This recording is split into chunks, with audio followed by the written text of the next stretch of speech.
നമുക്ക് ഈ ചർച്ച തുടങ്ങുന്നതിന് മുൻപ് പി ജെയിംസ്, ഈ ഇന്നത്തെ ദിവസത്തെ ഒരുപക്ഷെ ഏറ്റവും പ്രധാനപ്പെട്ട ഒരു പ്രഖ്യാപനമായി പുറത്തു വന്നത് അയത്തുല്ല അൽ ഖമേനിയുടെ ഉപദേഷ്ടാവ് പറഞ്ഞതാണ്. ഫോർദോ ആണവ കേന്ദ്രത്തിന് നേരെയുള്ള അമേരിക്കയുടെ ആക്രമണത്തിന് ശേഷം ഇപ്പോൾ നമ്മുടെ ഊഴമാണ് എന്നാണ് അദ്ദേഹം പറഞ്ഞത്. അതായത് ബഹ്റൈനിലെ നിലയുറപ്പിച്ചിരിക്കുന്ന അമേരിക്കയുടെ നാവികപ്പടയ്ക്ക് നേരെ മിസൈൽ ആക്രമണം തുടങ്ങണമെന്നും അമേരിക്ക, ബ്രിട്ടീഷ്, ജർമ്മൻ, ഫ്രഞ്ച് ഇവരുടെ കപ്പൽ ഗതാഗതം തടയാൻ വേണ്ടി ഹോർമൂസ് കടലിടുക്ക് അടയ്ക്കണം എന്നുമാണ് അവരെടുത്തിരിക്കുന്ന തീരുമാനം. ഇപ്പോൾ നമ്മൾ ഈ ചർച്ച നടത്തുമ്പോൾ ഇറാൻ പാർലമെന്റ് ആ തീരുമാനത്തിന് അംഗീകാരം നൽകിയിരിക്കുകയാണ്. നമുക്ക് ഏറ്റവും പുതിയ ഡെവലപ്മെന്റ്സിൽ നിന്ന് ഈ ചർച്ച തുടങ്ങാം. P James. ഗോപികൃഷ്ണൻ, ഇത് വലിയൊരു തീരുമാനമാണ് ഇറാൻ എടുത്തിരിക്കുന്നത്. ഇറാന്റെ പാർലമെന്റ് അതിന് അംഗീകാരം നൽകിയിരിക്കുന്നു എന്ന വാർത്തയാണ് ഇപ്പോൾ വരുന്നത്. പ്രത്യേകിച്ച് ഹോർമൂസ് കടലിടുക്ക്, അതാണ്ട് 33 കിലോമീറ്റർ മാത്രം വീതിയുള്ള കടലിടുക്കാണ്. ഒരുപക്ഷെ പ്രധാനപ്പെട്ട ഈ അറേബ്യൻ ഈ പെനിൻസുല, പേർഷ്യൻ പെനിൻസുലയെ അറബിക്കടലിലേക്കും ഇന്ത്യൻ മഹാസമുദ്രത്തിലേക്കും ബന്ധിപ്പിക്കുന്ന കടലിടുക്കാണത്. അതുകൊണ്ട് തന്നെ വളരെ പ്രധാനപ്പെട്ടതാണ്. ഇപ്പോൾ ഇന്ത്യയുടെ 2 കോടി ബാരൽ എണ്ണയാണ് ഒരു ദിവസം ഇവിടെ കടന്നു പോകുന്നതെന്നാണ് വെപ്പ്. ഇന്ത്യ ആണെങ്കിൽ 20 ലക്ഷം ബാരൽ എണ്ണ ഇന്ത്യക്ക് വേണ്ടി ഓരോ ദിവസം കടന്നു പോകുന്ന കടലെടുക്കാണത്.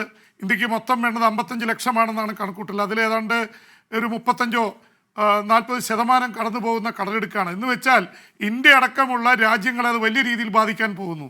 നേരത്തെ അത് യൂറോപ്പിനെയും മറ്റ് പാശ്ചാത്യ രാജ്യങ്ങളെയാണ് ബാധിച്ചതെങ്കിൽ ഇപ്പോൾ കടലെടുക്ക് അടച്ചാൽ അത് ബാധിക്കാൻ പോകുന്നത് ചൈനയെയും ഇന്ത്യയെയും ഏഷ്യയിലെ മറ്റു രാജ്യങ്ങളെയുമാണ്. എന്ന് മാത്രമല്ല, അതുമായി ബന്ധിപ്പിക്കുന്ന രാജ്യങ്ങളുടെ കണക്കെടുത്താൽ Saudi Arabia, Qatar, Iraq, Iran, Kuwait അടക്കമുള്ള പ്രധാനപ്പെട്ട എണ്ണ ഉൽപ്പാദക രാജ്യങ്ങൾ മുഴുവൻ ഇതിലൂടെയാണ് എണ്ണ കൊണ്ടുപോകുന്നത്. അപ്പോൾ അതുകൊണ്ട് തന്നെ വളരെ നിർണായകമായിട്ടുള്ള ഒരു എന്താ പറയുക, അമ്പരപ്പിക്കുന്ന ഒരു തീരുമാനമാണ്. ഇന്ത്യയുടെ ഉറക്കം കെടുത്തുന്ന തീരുമാനമാണ്. ഇന്ത്യക്ക് ഒരു പക്ഷേ റഷ്യയിൽ നിന്ന് കൊണ്ടുവരാൻ പറ്റും. റഷ്യയിൽ നിന്ന് ഇപ്പോൾ 40% അല്ലെങ്കിൽ 35% നമ്മൾ കൊണ്ടുവരുന്നുണ്ട്. ബ്രസീലിൽ നിന്ന് പറ്റുമായിരിക്കും. അതൊക്കെ Cape of Good Hope, Suez canal വഴിക്ക് കൊണ്ടുവരേണ്ടി വരും. അപ്പോൾ ഈ കടലിടുക്ക് അടയ്ക്കുന്നു എന്ന് പറയുന്നത് ഇന്ത്യയെ സംബന്ധിച്ചിടത്തോളം ഏഷ്യയിലെ ചൈന അടക്കമുള്ള രാജ്യങ്ങൾക്കൊക്കെ ബാധിക്കുന്ന പ്രശ്നമായി തീരുകയാണ്. എന്ന് മാത്രമല്ല, ഖമനിയെ പ്രതിനിധീകരിച്ചുകൊണ്ട് ആയത്തുള്ള ഖമനിയുടെ പ്രതിനിധി പറഞ്ഞിരിക്കുന്നത് ബഹ്റൈനിലെ അമേരിക്കയുടെ നാവിക സേനയെ ആക്രമിക്കുമെന്നാണ്. അത് ഇന്ന് രാവിലെ മുതൽ കഹാൻ്റെ ന്യൂസ് പേപ്പറിൻ്റെ എഡിറ്റർ ഇൻ ചീഫ് അത് ആയത്തുള്ള ഖമനിയെ കോട്ട് ചെയ്തുകൊണ്ട് ഇതേ കാര്യം തന്നെ പറയുന്നുണ്ട്. ആദ്യം അറ്റാക്ക് ചെയ്യുക ബഹ്റൈനിലെ നാവിക സേനയായിരിക്കും. പക്ഷേ പി ജെയിംസ്, ഈ പ്രഖ്യാപനത്തിന് എന്തെങ്കിലും പുതുമയുണ്ടോ? കാരണം വളരെ നേരത്തെ തന്നെ ഇറാൻ എടുത്തൊരു പൊസിഷനാണ്, അമേരിക്ക ഏതെങ്കിലും തരത്തിൽ സൈനികമായി ഈ സംഘർഷത്തിന്റെ ഭാഗമാകാൻ തുനിഞ്ഞാൽ അത് അമേരിക്കയെ ബാധിക്കുന്ന തരത്തിലുള്ള തിരിച്ചടിയായി മാറും എന്നത്. അതിന് അവർ പറഞ്ഞ കാരണം, അല്ലെങ്കിൽ അവർ ഏത് തരത്തിൽ തിരിച്ചടിക്കുമെന്ന് ചോദിച്ചപ്പോൾ പറഞ്ഞത് അമേരിക്കയുടെ സേനാ താവളങ്ങൾ, സൈനിക താവളങ്ങൾ, പ്രത്യേകിച്ച് ഇറാഖിലും ഖത്തറിലുമൊക്കെയുള്ള, അതായത് ഗൾഫ് മേഖലയിലുള്ള സൈനിക താവളങ്ങൾക്ക് നേരെ തിരിച്ചടി ഉണ്ടാകും എന്ന് ഇറാൻ ഇതിനോടകം തന്നെ പറഞ്ഞു കഴിഞ്ഞിട്ടുണ്ട്. നമുക്കറിയാം, ഹൂതികളുടെ കാര്യത്തിൽ, ഹിസ്ബുള്ളയുടെ കാര്യത്തിൽ, ഹമാസിന്റെ കാര്യത്തിലുമൊക്കെ അവരൊക്കെ ഏറെക്കുറെ ദുർബലമാക്കാൻ ഇസ്രായേലിന് കഴിഞ്ഞിട്ടുണ്ടെങ്കിലും അവരൊക്കെ പൂർണ്ണമായി നിർവീര്യമാക്കപ്പെട്ട സേനകളല്ല, മിലീഷ്യ അല്ല. അതുകൊണ്ട് ഏത് തലത്തിലും ഇറാന് വേണമെങ്കിൽ തിരിച്ചടിക്കാൻ കഴിയുന്നതാണല്ലോ. ഇപ്പോൾ ഹോർമൂസ് കടലിടുക്ക് അടയ്ക്കാൻ വേണ്ടിയുള്ള തീരുമാനം ഉണ്ടാകുന്നു. തൊട്ടു പിന്നാലെ നേരത്തെ പ്രഖ്യാപിച്ചതുപോലെ അമേരിക്കൻ സൈനിക താവളങ്ങൾ ആക്രമിക്കപ്പെടുന്ന ഒരു സാഹചര്യവും മുന്നിൽ വന്ന് നിൽക്കുന്നുണ്ടോ? തീർച്ചയായിട്ടും. നേരത്തെ ഓർക്കുന്നുണ്ടാവും, 2020 ഇറാന്റെ സൈന്യാധിപനായിട്ടുള്ള അല്ലെങ്കിൽ കമാൻഡറായിരുന്ന ഖാസിം ഹൊസൈനിയെ ബാഗ്ദാദിലെ കോൺവോയ് ആയിട്ട് ബാഗ്ദാദ് എയർപോർട്ടിൽ നിന്ന് വരുമ്പോൾ അമേരിക്ക ഗൈഡഡ് മിസൈൽ അയച്ച് കൊലപ്പെടുത്തിയപ്പോൾ ഇറാഖിലെ അമേരിക്കയുടെ സേനാ താവളങ്ങൾക്ക് നേരെയാണ് ആക്രമണം നടന്നത്. എന്ന് മാത്രമല്ല, ഒരു കപ്പലിന് കേടുപാട് പറ്റി ചിലർ കൊല്ലപ്പെടുകയും ചെയ്തു, അമേരിക്കൻ സൈനികർ കൊല്ലപ്പെടുകയും ചെയ്തു. അപ്പോൾ ആ ഒരു അടി വരുമെന്ന് അവർക്ക് അറിഞ്ഞുകൊണ്ട് തന്നെയാണ് ഇറാനിൽ നിന്ന് സൈനികരല്ലാത്തവർ മാറി നിൽക്കണം, അവർ മടങ്ങിപ്പോകണമെന്ന് അമേരിക്ക ഒരു ആഴ്ച മുമ്പേ പറഞ്ഞത്. അപ്പോൾ അതിൻ്റെ അർത്ഥം ഈ തീരുമാനങ്ങളൊക്കെ നേരത്തെ എടുത്തിട്ടുണ്ട്. ഇത് യഥാർത്ഥത്തിൽ കബളിപ്പിക്കുകയായിരുന്നു. 2 ആഴ്ച സമയം എന്നൊക്കെയുള്ളത് കബളിപ്പിക്കലായിരുന്നു. ഇസ്രായേലും അമേരിക്കയും ചേർന്ന് കൃത്യമായി ടാർഗറ്റഡായിട്ട് നടത്തിയ ഒരു ആക്രമണമാണിത്. അക്കാര്യത്തിൽ യാതൊരു സംശയവുമില്ല.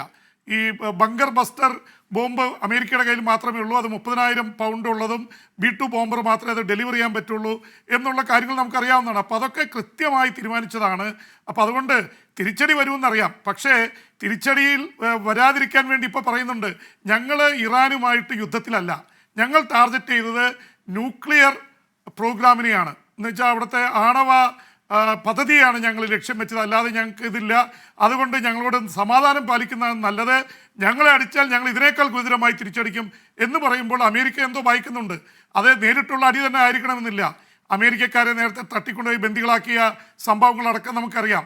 അവരുടെ എംബസികൾക്ക് നേരെ ആക്രമണം നടക്കാം, ചാവേർ ആക്രമണം ഉണ്ടാവാം, മിലീഷ്യാസ് ഉണ്ട്, ഹമാസ് ഉണ്ട്, ഹെസ്ബുള്ളയുണ്ട്, ഹൂതികളുണ്ട്. അവരൊക്കെ എന്താ പറയുക, മുറിവേറ്റ സിംഹങ്ങളായിട്ട് നിൽക്കുകയാണ്. അവർക്ക് ഒരുപാട് നഷ്ടങ്ങൾ സംഭവിച്ചു. ഇനിയും അവർ ഈ തരത്തിലുള്ള ഗറില്ല വാർഫെയർ എടുക്കാനുള്ള സാധ്യത വളരെ കൂടുതലാണ്. കാരണം ദ മോസ്റ്റ് ഡേഞ്ചറസ് സ്റ്റേറ്റ് അല്ലെങ്കിൽ നാഷൻ ഇൻ ദ വേൾഡ് എന്നാണ് അമേരിക്കൻ പ്രസിഡന്റ് തന്നെ അഡ്രസ്സ് ചെയ്തപ്പോൾ പറഞ്ഞത്. അപ്പോൾ ആ തരത്തിൽ നോക്കുമ്പോൾ ഒരു കാര്യം വളരെ വ്യക്തമാണ് ഗോപികൃഷ്ണൻ, ഇത് ഒരു നടക്കി പോവില്ല എന്നുള്ളത് വളരെ വ്യക്തമാണ്. നമ്മൾ നോക്കുന്നുണ്ടല്ലോ. ഒരു കാര്യം കൂടി ഗോപികൃഷ്ണൻ, ഇറാഖിൽ ആക്രമിച്ചപ്പോൾ ഏതാനും ആഴ്ച കൊണ്ട് തീരുമെന്നാണ് പറഞ്ഞത്. 9 വർഷമെടുത്തു. 4000 അമേരിക്കൻ സൈനികർ കൊല്ലപ്പെട്ടു, 1 ലക്ഷം ഇറാഖി പൗരന്മാർ കൊല്ലപ്പെട്ടു. അഫ്ഗാനിസ്ഥാനിൽ അതുപോലെ തന്നെ ആകെ അവരെ കീഴ്പ്പെടുത്തി നിൽക്കാൻ പോയിട്ട് 20 വർഷം അവിടെ അമേരിക്കയ്ക്ക് അവിടെ കാവൽ നിൽക്കേണ്ടി വന്നു. പിന്നെ അവസാനം താലിബാനെ ഏൽപ്പിച്ചിട്ട് അവർ എന്താ പറയുക, ജീവൻ രക്ഷിച്ച് ഓടി വരേണ്ടി വന്നു. ഈ അവിടെ ചാവേർ ആക്രമണം അടക്കമുണ്ടായി.